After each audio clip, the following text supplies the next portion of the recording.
Access more. All right, everybody, welcome back to Hey, It's the Luskos. It's Levi and Jennie, your hosts. Hey, it's so good to be here with you today.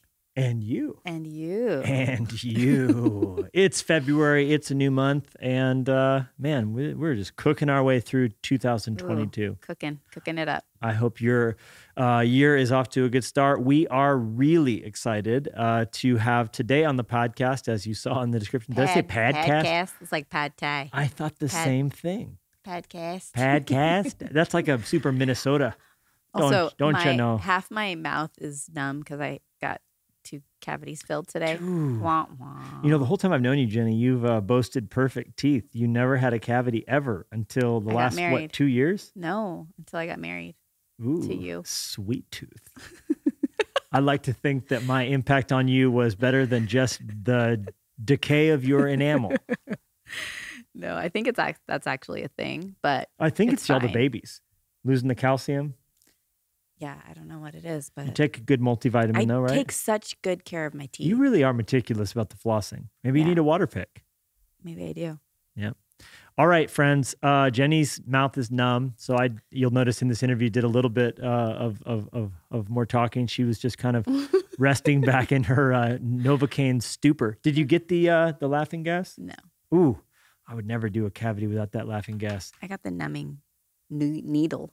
Numbing noodle. Oh gosh, numbing needle makes me uncomfortable. I need the laughing gas just to be able to handle the Novocaine needle. I don't know what I need or want because you're not there to help me. I'm all by guarantee myself. You, we're going to get trigger warnings. Office. Some people are really sensitive about drilling and needles and talking about dental guys. stuff. So they're probably it's real life. Reaching for the don't turn it off because this is a great podcast. We are in these 7 episodes. This is episode 4 of a series of 7 where we're still kind of celebrating and carrying this message, the Last Supper on the Moon.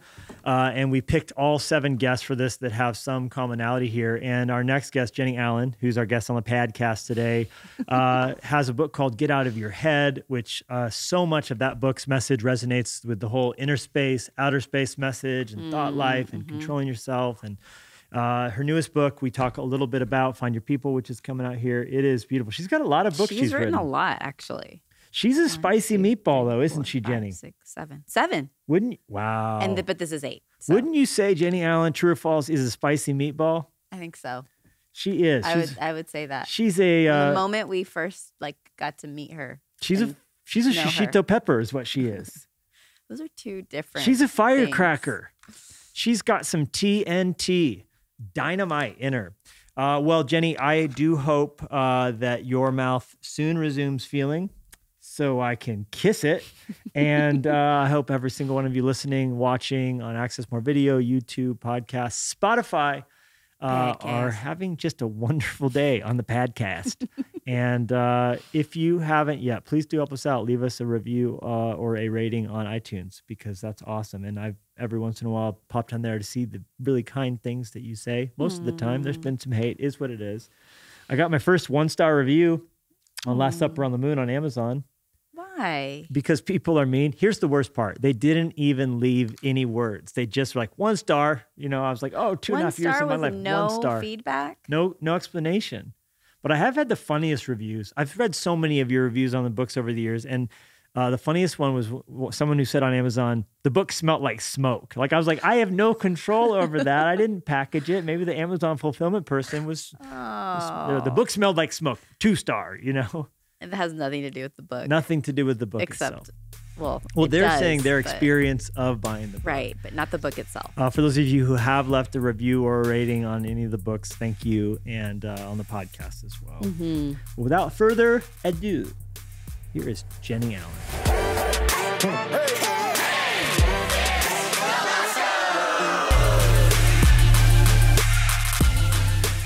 Jennie Allen, welcome to Hey, It's the Luskos. So good to be here, guys. And now we have 2 Jennies. Spelt the same. I-E versus Y. Spelled the same. And Jennie Lusko, I do not know many people with an I-E spelling. Like you might be one of the only people. Same. I know. Okay, so has it always been I-E for you? Yeah, so my mom was reading a book. You probably maybe have seen it. It's like a fiction novel that she was reading in her pregnancy with me, and she liked the spelling, and that's how I got my name. But I mean, there's not a lot of us in the So world. you're not short for Jennifer? I am. Okay. I am. I was Jennifer. But I never one day of my whole life have ever been called that, except for the day they read your name out in the beginning of a class, when it's your official Jennifer Faith Allen. But yeah. That is so What about you? funny. She's Jennifer as well. Okay, so I'm Jennifer, but it was always Y. So I was always Jennie. My last name was Yap, so I was always Jennie Y. Two Ys right there in a row. YY. And but then when I moved to New Mexico from California, I was kind of like, I didn't like Y. I never liked writing Y. I just kind of like tolerated it. And I was 19. I moved to New Mexico to do an internship. And I was like, I'm going to leave that Y in California. I'm gonna start writing IE, and so I just started writing like a IE. new beginning or an assumed identity. I know, but my mom still writes Y. That's like Louis' story. Have you heard his story about Butch? No. Louis' real name is Louis Giglio, but his whole life he went by Butch. And then when he went to college for whatever reason at roll call, his whole life he would tell this story. He tells it better than I do. When he does his Not Forsaken talk, he tells it where he would always at roll call they would say Louis Giglio, and he would always go, here, but I go by Butch. But for whatever reason, when he got to college, they said Louis Giglio, and he just said here. And then from that moment on, he was Louis Giglio, but he had never been Louis Giglio. So Shelley only ever knew him as Louis. So the first time she came home with him back to his hometown, and everyone started calling him Butch, she was just like looking at him like, who are you? I mean, of any guy that is not a Butch, it is Louis. I know. Louis Giglio. Tender pastor that like tears up at things. Like he's just not a It's hard to imagine how different his life would be if he was still Butch Giglio, like the passion movement, all of it. He would need a whole different personality, in my opinion. He would need to be very harsh. Yeah. Sorry to all the Butches out there. Oh but my gosh. How different would your life be? I wonder if you'd have hung on to that Y, and you as well. I mean, you just think about it. Just the butterfly wings and the hurricanes, Jennie's. That's right. Jennie's. Changing the world with our IE right here. Okay, now Jennie, we have had Mexican food with you, and that was we good. have That was a good day. prayed with you and cried with you and sensed the Holy Spirit with you, and then we worshiped with you and your husband and 60,000 of our closest friends recently. And outside of that, we are now forging our friendship outside of those intense encounters.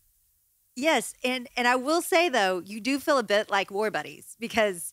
I think Ben Stewart was the one that said when you're walking down the stadium to the stage, it feels like the gallows, like you're walking to the gallows. Oh, and the way they take you, they tap you on the shoulder while you're worshiping. They say, it's time.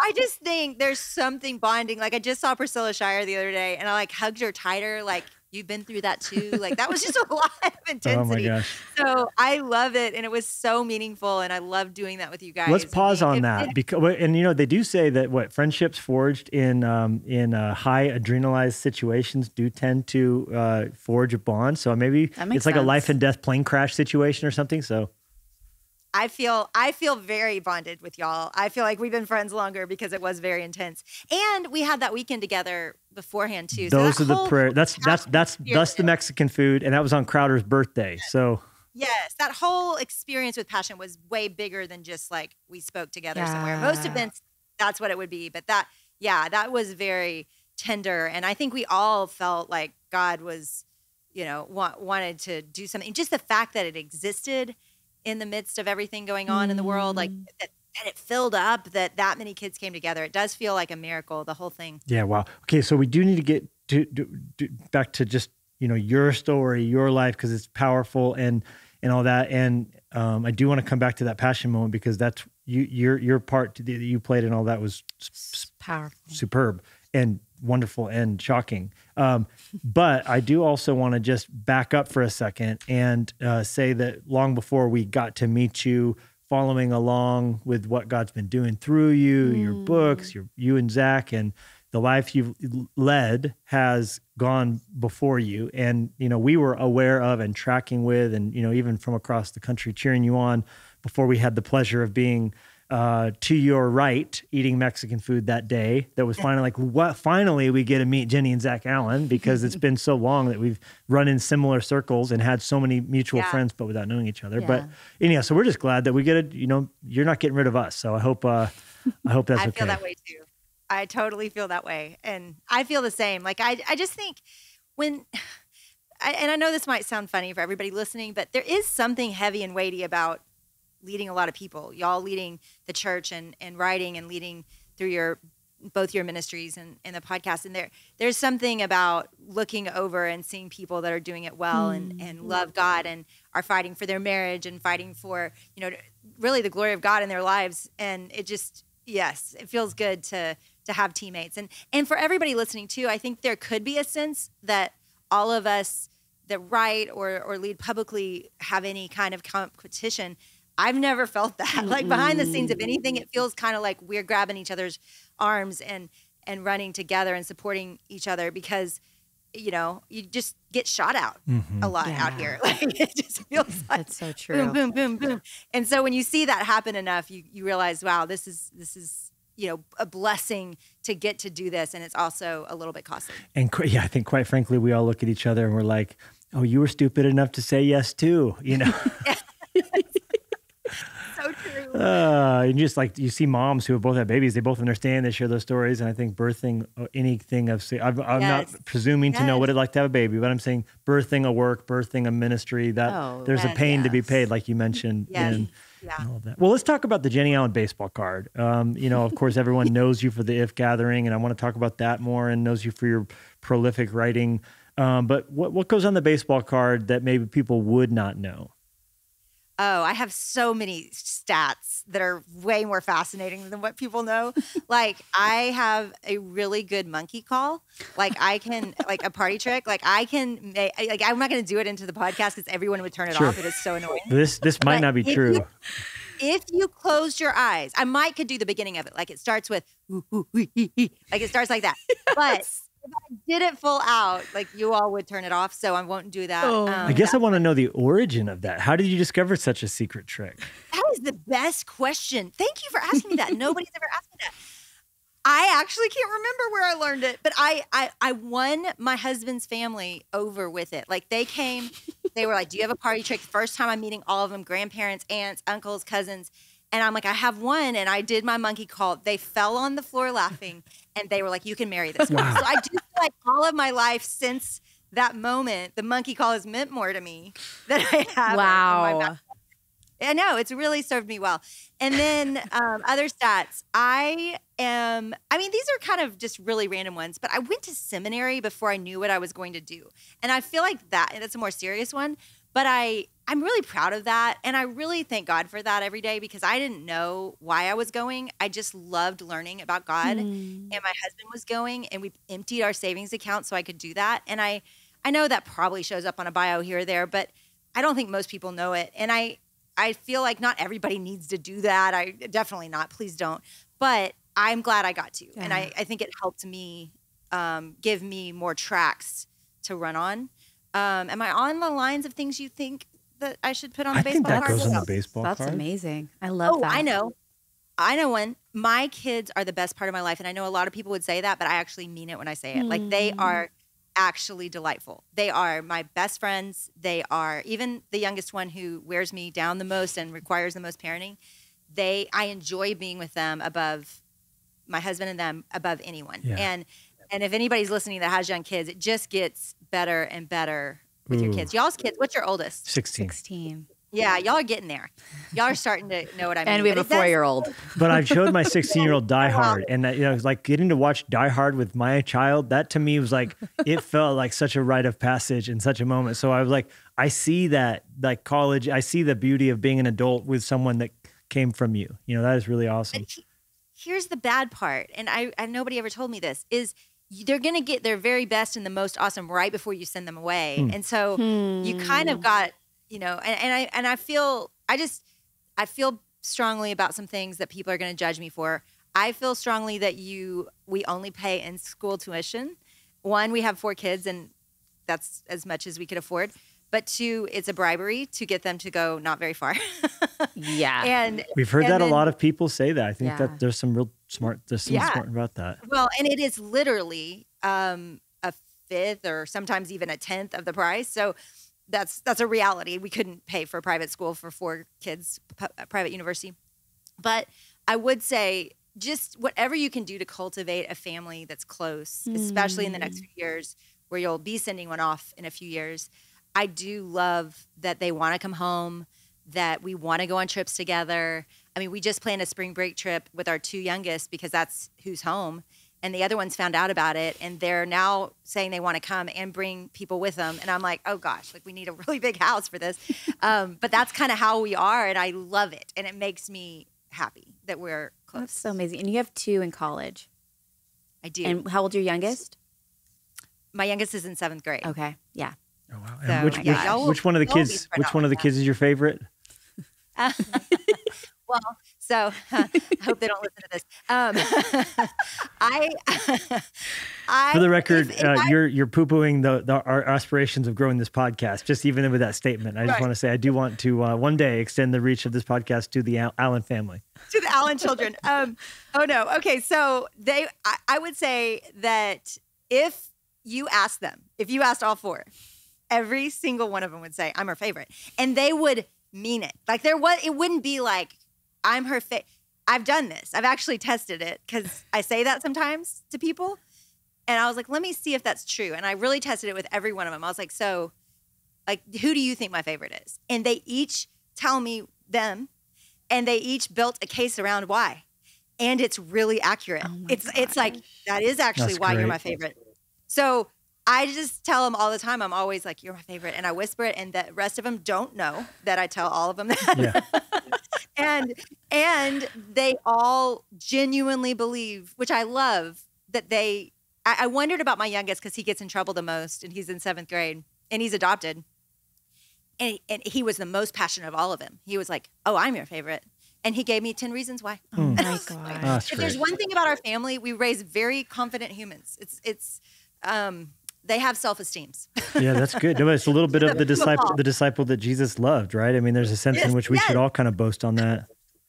Yeah. Wow. Okay, so where did you grow up? Did you grow up in Texas? No, I own it as if I did because I love it so much. And Yeah, you come across, you should be on the Chamber of Commerce for the state of Texas. I feel like you really do represent that state well. That's never a compliment. Because that's always annoying to other people. No. I'm saying in a very positive way. You speak of Austin and Dallas both very glowingly. Mm-hmm. Yes. I feel Texan in my gut. I did miss Texas history, which I've tried to catch up on as my kids have taken it, because that always gives me away, because they have a whole, I don't know if every state has that. Oh, yeah. But I didn't have it in Arkansas. But there is a whole class everybody in Texas takes called Texas history. Like probably in 8th grade or something, right? Well, they have a little bit more heavy indoctrination than most states, considering they're always keeping on the table the option of just being their own country. It's like a thing. Oh, yeah. Oh yeah, secession plan. There's a whole, you can find groups everywhere that have that in their plans. So would that include like Alamo? Like what would be the high points of the Texas state history? Oh yeah. Yeah, Alamo is, well, see, that's just it. You're asking the wrong girl, but I'm about to. We're working it out together. Santa Ana's got to be involved somehow, right? The Alamo, they feel a lot of pride about. Sure. I did go to the Texas History Museum that maybe has more money spent on it than any museum I've ever seen. And I watched, what they're proud of. There's a lot of things they're proud of. Us, I should say we. I just missed the class. There's a lot of things we're proud of. Of course, Tex-Mex, of course, how big everything is. But they, the oil thing was a big deal. Mm-hmm. Like they find oil and pretty much Texas exists because of it. So they're very proud of that. It's kind of like the California gold rush. They're very, very proud of the fact that we could secede at any time and we have everything we need in ourselves.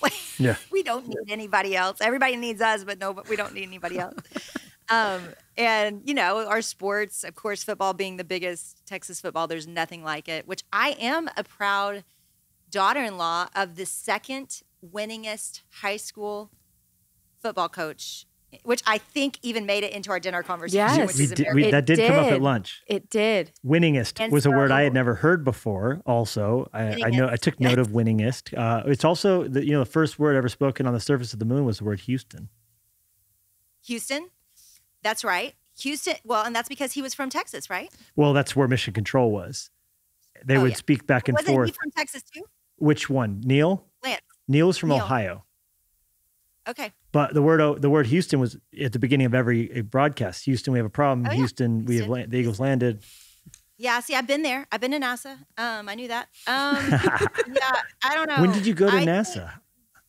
I went to NASA on one of my kids' field trips. That's cool.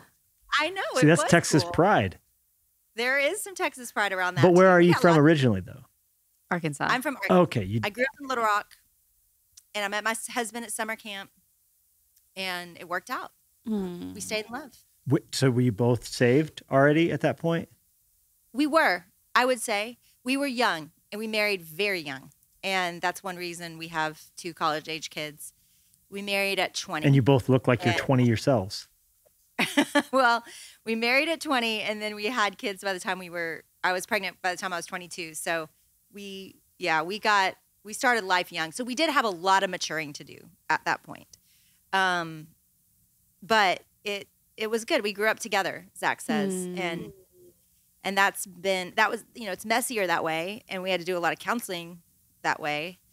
But it's, let's pick on this thread, because, you do hear a lot about the earlier you get married, the more likely you're to get divorced. But then there's also the side of things, where I don't necessarily know how fair all of that data is, because it maybe doesn't always factor in relationship with Jesus and, maybe some of those other things. So I'm curious, because we're the same way. We got married almost like the exact same trajectory you did. 21. Kids. So your baby's having babies. So what, of course, there are some hard in there. What do you think the good is of being married young?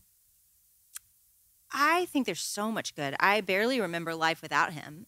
I feel like we were really committed to marriage. And so even when it got hard, which I think is true for any people that come together and try to make a life together that are different, I think it's always hard. I don't think there's an age that it gets easier. If anything, the older you are, probably the more independent and used to living on your own you are.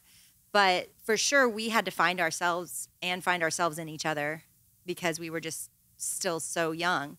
But I think, for me, it's kind of simple. I feel like you either have a good marriage because you did the work, or you have a bad marriage. There's not really, it's not more complicated. Yeah. And I think you should do that work and have a counselor wherever you live and wherever you are. We still have someone we see here when we need our, we believe in fighting for a good marriage. And that has proved very worth it to us.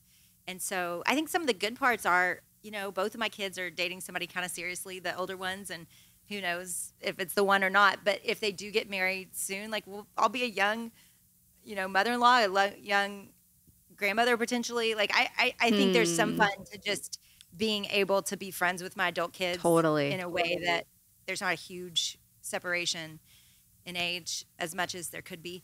So 11, is your youngest 11 or 12? My youngest is actually 13. He's in 7th grade. So 13 to 22, how old's your oldest? Yep, 13 to 22. Okay, so that's what, a 9-year range? Yeah. So you guys had a good little spread there, 4 kids in 9 years. Okay, and now when along the journey did you guys first get counseling? We got counseling. We had 2 young kids, and we were probably 5 years in. And we got to a place where I looked at him and just said, I don't believe in divorce, but if I did, I would leave. It was that, we were that stuck. And he would say, if he were here, we openly talk about this now.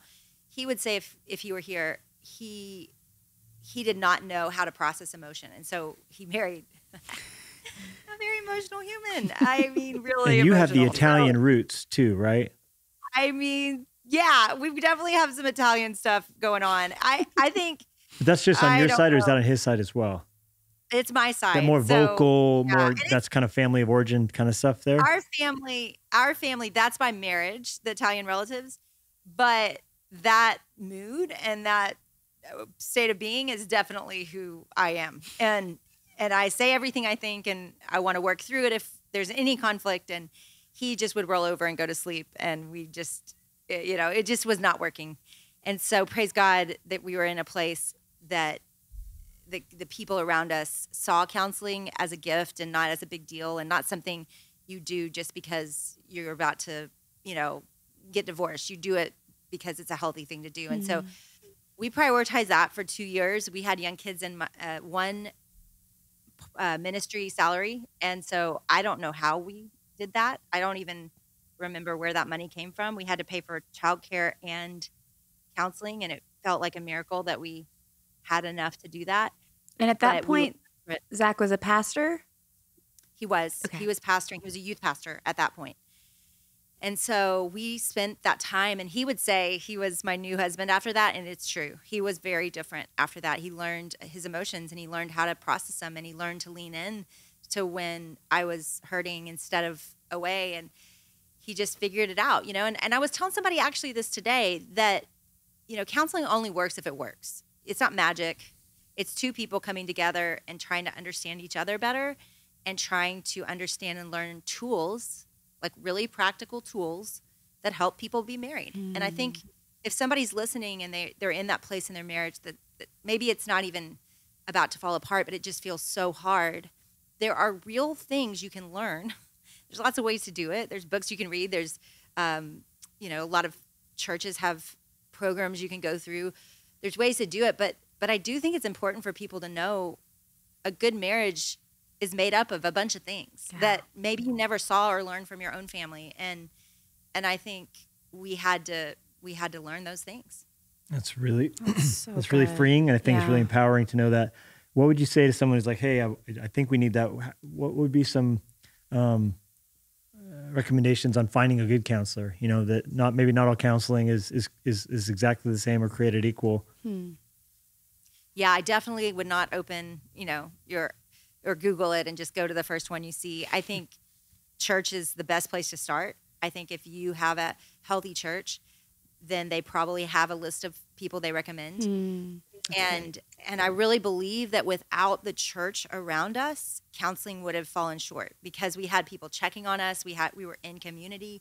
So there was relationships surrounding us that were processing everything we were going through and learning. And then we were able to practice it with people and be held accountable. So I'm such a believer in the local church. I can't even imagine our lives without it. I feel protected under my elders and under a biblical church that's imperfect, and we would change things about it if we could. However, it's healthy, and it teaches the Bible, and it helps us love God more. So I think everybody needs that. And we've watched people struggle in marriage without that protection of a local church, and it's just like being in the ocean and drowning, and there's nothing to hold on to. And the power of the local church isn't that they're perfect, or really the power of the local church is that it's people that are meant to wrap you up and do life with you. So I know y'all care and give your lives to that cause, and there's nothing like it. It's nothing as messy as it, and there's nothing as powerful as it either. Well, and I love that that's something that you're passionate about and that you live through. And I know your new book is coming out, which is the coolest release date, 2/22/22. Find your people. Yeah, you have all twos. Did you pick that, or was that a coincidence? I mean, it was just the Tuesday we were going to release it, but I loved it. Yeah. Nobody can forget that. Only time in history. 2/22/22. Double blessing. Today's on the this 3rd book. as people are listening to this. That's just a couple weeks away. So we do hope everybody will grab a copy. We have our advanced reader copies. Your publisher was kind enough to send. But Find Your People, the new Jennie Allen release, Building Deep Community in a Lonely World. Jennie, this book is tremendous. Well, I was going to say what you're saying right now about the local church. You talk about moving to Dallas and how you didn't waste any time finding a church for your family, knowing that was a key component of moving to a new city. And what was that like? Like, I feel like we hear it on the spectrum from people who move to a city and don't even think that they need to find a church versus people who move to a city and before they even move there, they've like researched it and they found their place. Like, what was it like for you to move to a new city and then try to find this community and this church that you knew that you needed and that your family needed? Yeah, it was just a starting place. I mean, you can imagine the fears I had moving at that point. All 4 kids, we moved them all. My oldest was a senior in high school. Wow. And a sophomore in high school is my daughter. And so I'm moving them into 3 schools that they know no one. They have no friends. And I will never forget. I have a picture of them the first day of school, and you can see it in all their eyes. They're just completely overwhelmed. And so there was no option. It was just, we have to build a community and we have to do it fast. We've got these people. We could take our time, but they couldn't. And they needed people immediately and quickly. And so we basically, pick our church. Now, thankfully, we had lived in Dallas many, many years earlier, like 15 years earlier, 12, 13 years earlier. And this is a church we'd gone to. So we were like, we're going back to that church, But for someone listening that's got to start over, I would just say, just find the healthiest church. Ask everybody like, what's a healthy church in this town? And just jump in. And don't worry about if you like the preaching. Don't worry about if you like everything about it. Like, if it's Bible teaching and Jesus exalting, then you jump in. Yeah. And so we did, and they had small groups immediately, all 4 of them. It was beautiful. Wow. And those leaders brought them under their wing. We had a small group within 6 months that still to this day, is 5 years later, is still our small group. And a lot of that community that we craved and needed. And so I do believe that was the key, that we picked that first and we jumped in with everything we had to serve there and to be involved. I always tell people, if you need friends, go to the closest healthy church you can and sign up in the nursery. Come on. That is it. That's nursery it. Duty, because for me, like, the book is about, not just about finding your best friends. The book's about building a village, because that's the way everybody's lived throughout history. Yep. It's very biblical. It's the way that every generation prior to the Industrial Revolution lived. And even today, in 80% of the world, it's how most people live. And I think in the West, we've lost that. And so we wonder why we're so lonely. And I think we're looking for community to come from, just magically appear, these 5 people we're close to. But the way throughout history it's worked, and even biblically, you see a model for different age friends, different life stage friends. You see a model for older people speaking into your children's lives. You see a model of people taking care of each other and doing life together. And I saw this first, and where I got curious about it was I traveled to Rwanda and Uganda and Haiti, and then Europe and Italy and in different European countries. And I saw the same thing in all those places, which is the 80% of the world we're not in. And it's these little villages where, when I walked into an Italian little grocery store in this very little non-touristy town, because we were seeing family there, I walk in and the whole grocery store stops because we're strangers and they know it. And it's like, they know everyone in the grocery store by name, and they're all standing around catching up. And there's only pretty much perishables, right, in the whole town. Like, it's eggs and cheese and pasta, fresh pasta. And you have to go to the grocery store every 2 to 3 days because there's not like a ton of even processed food. And so they're in there all the time with the same people from their little village. And then we're strangers that came in, and they knew it. And that bothered me, because I thought, there's nowhere in my life that's the case, where everybody knows me, where, and I think I came home and I wanted to figure out, like, how do we, you look at Africa and you see all these little bitty villages with huts with no doors, and you see women walking down to get water, laughing together. And you think, maybe we're just doing this all wrong. Like, we have more of what we need, but in having what we need, we don't depend on each other the way that people throughout history have. And so I was honestly, like, the first year, I was super discouraged from the research. I really felt like, gosh, we're just a fundamentally broken society, and I don't know a way around it. And then I decided, okay, let's just look at how people live, and can this translate? And it's basically a book about, like, how you build a connected life into the DNA of who you are and what you're doing anyway. And of course, for those of us that are believers, that begins with a church. But I do think it's like, jump in the nursery, and maybe you're going to meet an 80-year-old woman who you end up falling in love with, and who speaks over your marriage or over your struggle or whatever it is, or gives you perspective about possibly being single. I just think we miss out on the bigger tapestry of what God wants us to be a part of, because we're looking for those 2 to 5 best friends that are just like us. Yeah, you give a paradigm of 150 down to 15 to 30, down to 2 to 5. And I think that's a really helpful chart in the book. And honestly, one of the things I loved about the book was the way you give graphs and charts to kind of show what you're describing, and these little illustrations. And places where you can fill out and you kind of, there's a lot that visually helps Yes. relay what could be kind of a hard to get your head around topic. Like we all know friendship's good, right? Like they show it's as bad for your health as smoking 15 cigarettes a day to live a lonely life, and that it's comparable to the dangers of obesity, which we know is a huge cause of death in this country. So like we all know that, but especially coming out of a pandemic, I'm speaking that in faith, that we know that's not good. It's like a carcinogen in our lives. But you take that topic that can be so thorny and nebulous, and you really give kind of a, I wouldn't say formula, but you kind of do give a formula. Yeah.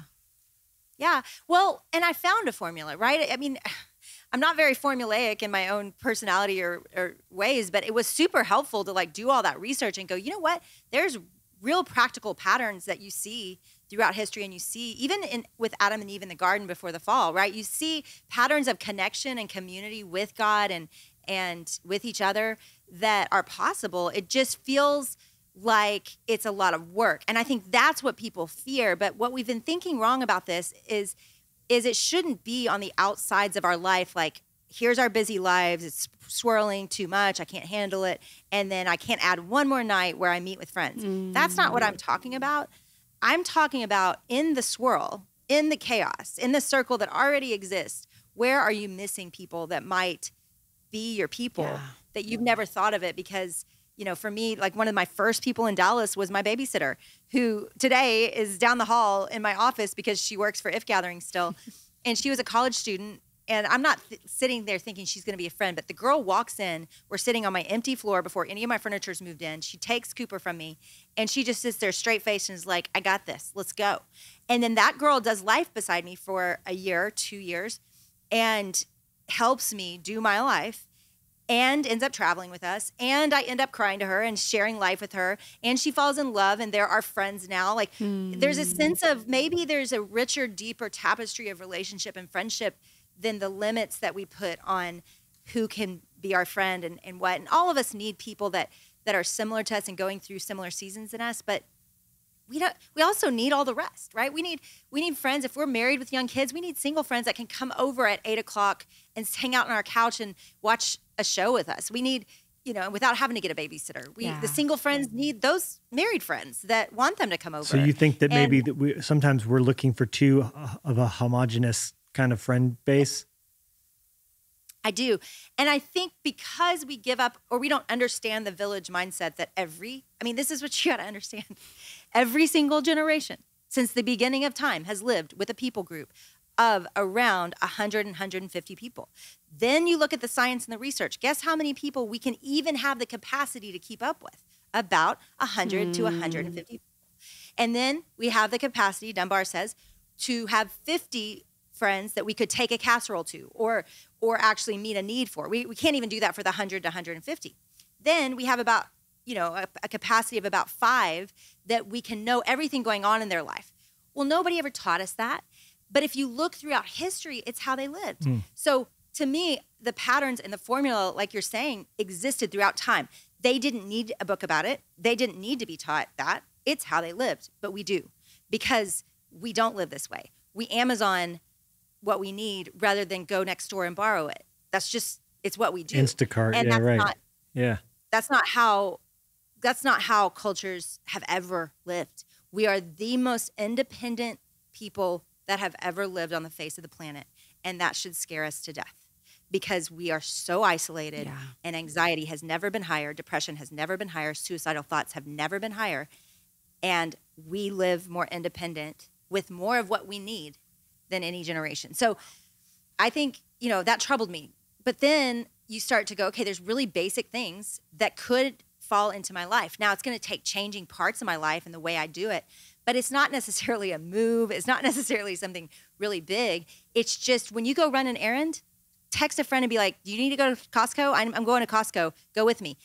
It's things like that. Yeah. Borrow, the ladder instead of go to Home Depot and get a ladder. Like just borrow it. One of our neighbors, the first day they moved in across the street, their air conditioner went out. Well, we're sitting there meeting them for the first time in the front yard.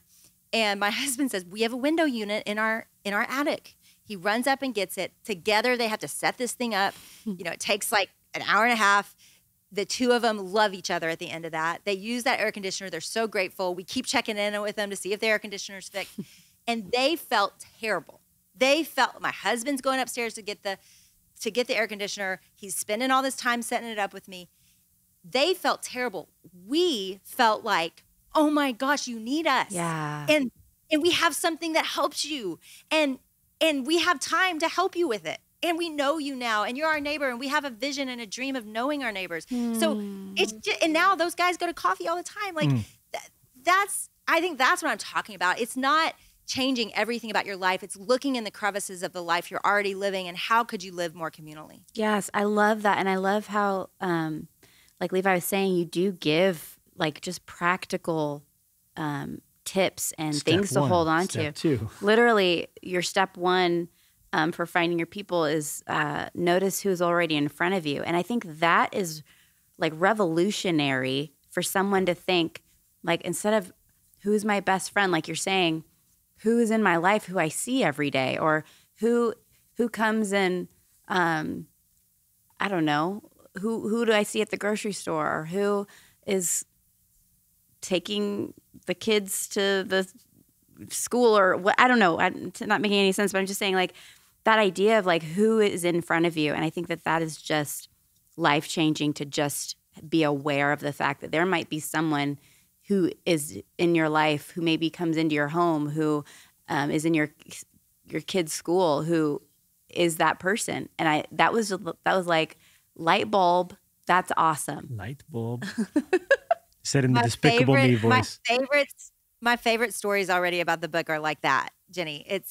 It's that, like, what there's a group reading it early, and one of them said yesterday, she said, so today I was at my kid's sport, and normally I would just wave at this mom and walk past her, and instead I stopped and asked her name and said, I'm so glad to meet you. We talked for 30 minutes, and now she and her husband are coming over for game night next week. Oh my gosh. And even just such a That's what I specific, picture. actionable, Yes. like 5 friends, 5 Yes. miles, and that's all in the book. And it's very, very, very helpful. And I can't encourage those listening enough to get your copy ordered, of Find Your Yes, People. do it. This is powerful. I want to talk a little bit, shifting gears, about process, writing this book. I know that cost you something. How long did this journey take? What was the original inception of the idea? Yeah. Oh, it was so painful and hard. I wish it were easier. In fact, y'all will get this as writers.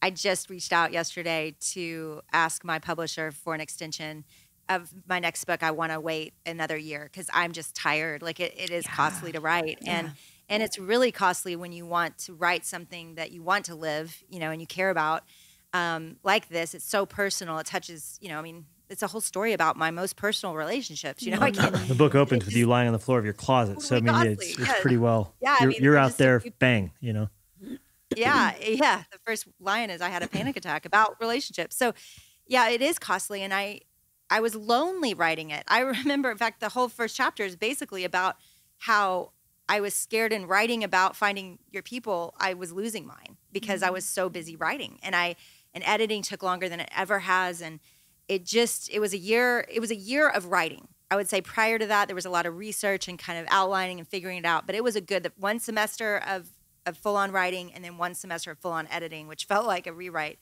And so it is just really costly. But I always pray for subjects to write about that make me curious, and that I can live and breathe for 3 years. And that is a big deal, because you know this, both of you, that you're going to spend a year writing it, a year, in editing, and then launching it, and then a year talking about it.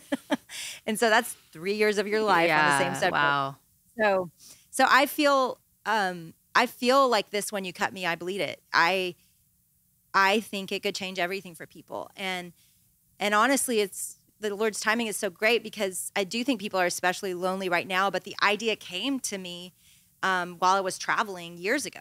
Like that was just, and all it was, and I've always paid attention to this. And I think of your most recent book, and this is probably, from what you said, Levi, over dinner, this is exactly what happened to you. You heard something or saw something, that made you curious, and you were like, I'm gonna go read about that. I'm gonna go learn more about that. And that was the same thing for me. I saw specifically, it was in Uganda, and it was two women walking down to the river. And if you Google this now, you'll see a lot of people with sad faces because their organization's trying to raise money for water. But I never saw that over there. They were going to get water because that's what they did every day to survive. And they were having a ball. Like, they were happy and they were together. And that bothered me. And it made me curious. And it made me say, what are we missing? And so that was the original concept. But Uganda was 4 or 5 years ago. So the timing of it coming out now is good, because I think we're finally at a place where we all want a giant reset on our relationships. And so I like that this is when it's coming out. Praise God, it didn't come out right before the pandemic. That would not be good time. True enough. Well, I always tell people who ask for family advice or any kind of parenting advice, one of the things that on a pragmatic basis I always say is, look, get a hot tub if you can afford it. And if you can't afford it, get a fire pit, because people gather around warmth. And I love that you in the book did mention just that power of a gathering around a fire, the gathering around the table, the gathering, and I guess I would ask, what tips would you have as well on making your house the place that your kids' friends want to be, as opposed to your kids always wanting to leave your house to go somewhere else? That is a great question, and that is very accurate. In fact, we had a party recently with a lot of the parents, and they came up and they were like, we really want to host things at our house too. And all my kids say, no, like, we're just going to go to the Allens again. And I genuinely love it. And I would say several things I think cause that to happen. We have a fridge that's always stocked for them. That's their drinks they like. And we just... and we will always order them pizza. And my husband one time complained because he was like, we've ordered pizza 3 times this month for 20 kids. And I said, crowns in heaven, baby. Like, just it's like, it's cheaper than rehab. Yep. Just do it. And so we do, it does cost us money, but we love that they want to be there. So we give them a space. We have no curtains. So it's a separate little room outside. It was an old garage that my husband redid for about, I don't know, under $10,000, maybe like $8,000. It might fall down any day, but for them, it's perfect. They love it. It's theirs. We will not put curtains on it because we are going to keep our eye out there. Come on. Because babies. Yeah, we have a fire pit. And between those two things, that little bit of privacy. What's in the room? What's in the building itself? There is a TV, but not a game box. We don't have any video games in our house. So they end up, they have all these funny games they play. And I couldn't tell you them now because I've never played them with them. But they always have like question games and card games. And then what do they do back there? I don't even know. Like they hang out for hours and hours and hours, but it does feel good that they're there. Yeah. And that, one of the good things about it is there's a separate entrance. So they don't all have to come through our house. And I think that's one of the things that's been good. But again, this is an old garage. Like, y'all need to understand, this is not bougie. Fancy. Yeah. No. Yeah. Nothing's bougie about it. And we don't even have a game system. So they're just out there. Like, some of them play guitar. Like, they'll do that sometimes. They always play music. One birthday, I gave my both daughters, because they both are party throwers, a big portable speaker, and poor neighbors, but they do love to play music and hang out. It's awesome. Tell us about the family text thread. How do you keep connected with your kids at college? What's that like? Oh, it's so fun. I mean, we are very close. I bribe them all. I say, if you respond to texts and tell us what's going on in your life, I'll give you money. Oh, I love that. And if you don't, you get no money. And they all are still dependents, right? They all still need money. And so we, my thing is, build the life and the family you want. And I don't care how you do it. Like, I genuinely bribe them because I want a connected family, and I want to see pictures of what they're doing. And I want them to share when something good and bad happens. And it was amazing. When I started bribing them, the text stream just lit up, and it's pretty much stayed that way because everybody, and I'm like, I don't care. I pay for my my 2 big kids' meal anytime they have a meal together in College Station where they go to school. Aww. I pay for it. And they have gotten really nice dinners there. They go to sushi. I'm like, there's nothing they would normally do, but That's 'cause I'm paying. hilarious. And then I they love Venmo that. me, and I paid for it all through, and they're so close, and they know each other's friends, and they're in each other's lives because of that. So I'm like, you build what you value, and I value a connected, close family, and so we, I force it. My small group leader calls it forced family fun. And we do a lot of that in our family. So good. That is now, so the great. whole world did get to see a little bit of the text thread at Passion. Those of you who got to watch Jennie's talk, we did see your son knocking a door down. So we got a little glimpse of the madness, which is a good chance just to kind of talk about that. We began by speaking about Passion and the walk to the gallows. But your message was so powerful, Jennie, at Passion. And that afternoon, the sun shining in, people repenting. It was a moment I'll never forget. I mean, that was so strong. Yeah. I will never forget it either. Unlike anything that's ever happened to me with a talk before, God gave it to me. I don't know that he'll ever do that again. I couldn't believe it happened. It was one of those times, it was the middle of the night. I woke up and it was like a download. I just knew exactly what to say. I knew the prop. I never wrote that talk down. I never scripted it. I never made a note about that talk. I literally practiced it a few times. And I think I might have told you guys this, but in one of the practices, I did have an idea for another point. I used crates in the talk, if y'all didn't see it. And I had a really good idea for a third point. I thought I had time. I did, by the way. But I added it, and my friend in the room was like, "That's terrible." I was like, "I know, that's so weird. God's not even letting me add a point to the talk." So funny.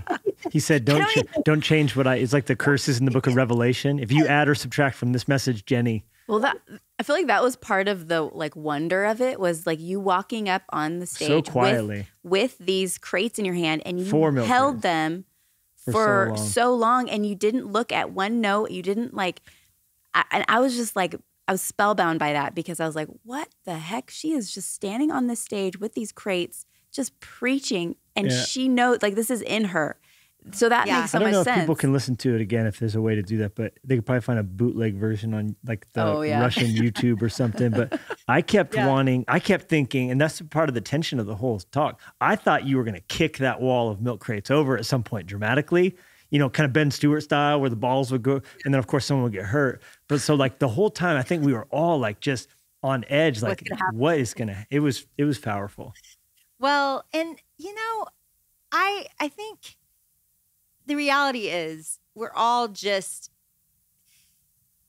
trying to take our lives and go, okay, Lord, help us know what to do next and how to live. And honestly, after that talk, and God did, they did confess, and I wasn't prepared. I remember, I think at the end I said, stand up if you just confessed, and it felt like the whole stadium kind of stood up. And I was like, gosh, I'd prepared myself for a few to stand up, and that would feel good, and that other people held back, or maybe they would someday, or whatever. But it was kind of one of those moments where it's like, gosh, it's good to obey God, and it's good when he's clear.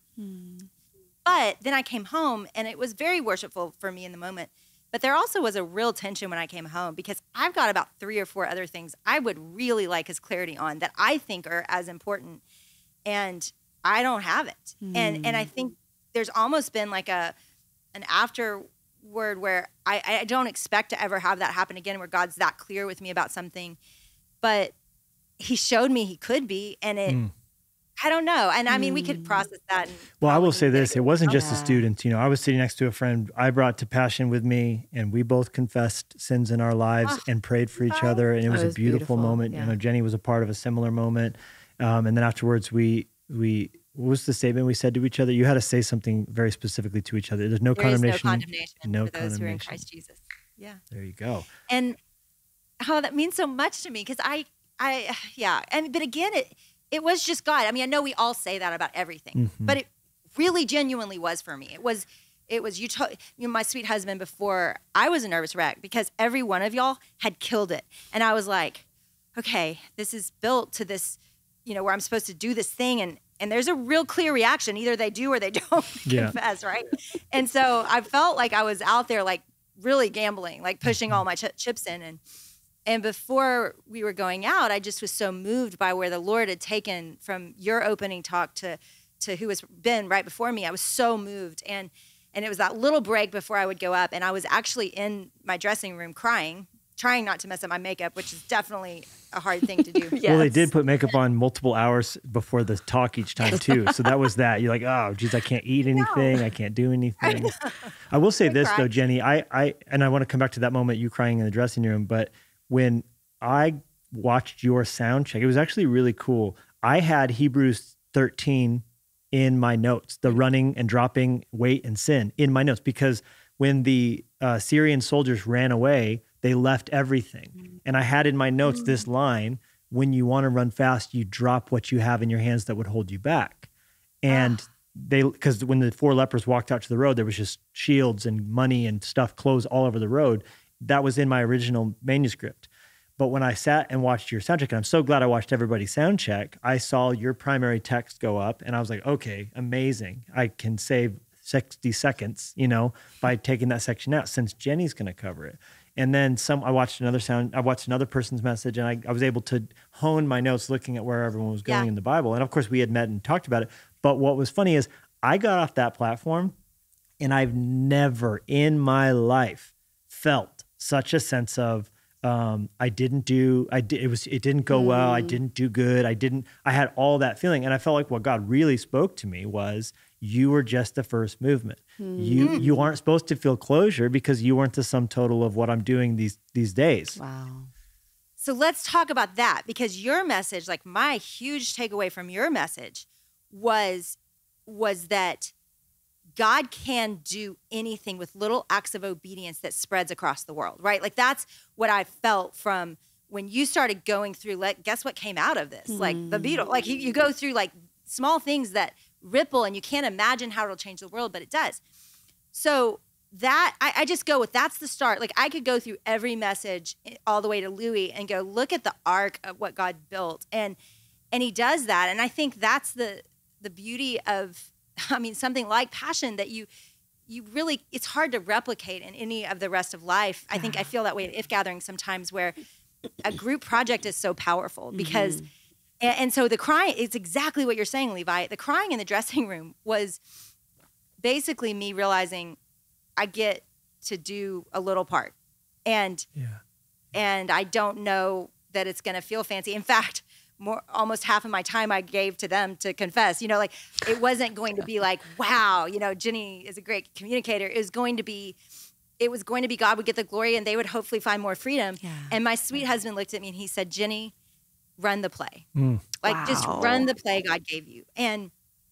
But part of me in my flesh was like, I don't want to run the play. I want to win the game. Exactly. You want kind of the beginning, middle, and ending too. You crave the closure, but none of us really got, maybe Christine Kane got it. She got to slam the ball down in the end zone, and Mav City, did the thing lit on fire, right? Yeah. And it would all build. Yeah. But and I think, I don't know, there's something really sweet about it where we all just kind of brought our fish and loaves and set it there. And he did good work, and it was so fun to watch. Well, and for the listener, I hope this takeaway from this isn't Jennie and Levi and Jennie having our moment here. It's you realizing you have a part to play in your city, you have a part to play in your church, you have a part to play in your world, and you're meant to be your 5 loaves and 2 fishes in your contribution. Yes. So sometimes we won't feel it. We just have to, like Jennie said, be faithful. And we want to be respectful of your time, Jennie. Yeah. We want to send you back, hopefully better than you came with your kids who all have the hard K sound, which I realized was a commonality. An accident. That was an accident? Yes.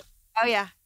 Family names. And then we had our adopted son, and all my Black friends were like, you cannot give him, we had a whole other name for him. And they're like, no, you've got Connor, Kate, and Caroline. You got to go with Cooper. So that was what we did. And he's a Cooper. It's perfect. Okay. Well, we're grateful for you and Zach. Yes. We love you so much. Thank you so much for spending time with us and pouring your heart out. We're so thankful for you, Jennie.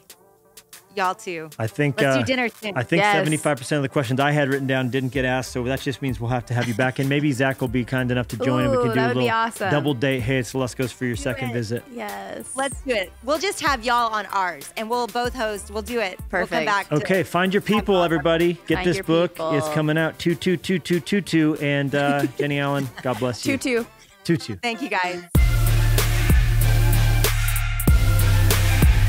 Thank you so much for listening. And be sure to swing by levilusko.com to see what's going on in our world, and make sure to subscribe so you don't miss a single episode. In the meantime, we would love to connect with you on social media. Jennie and Levi Lusko, out.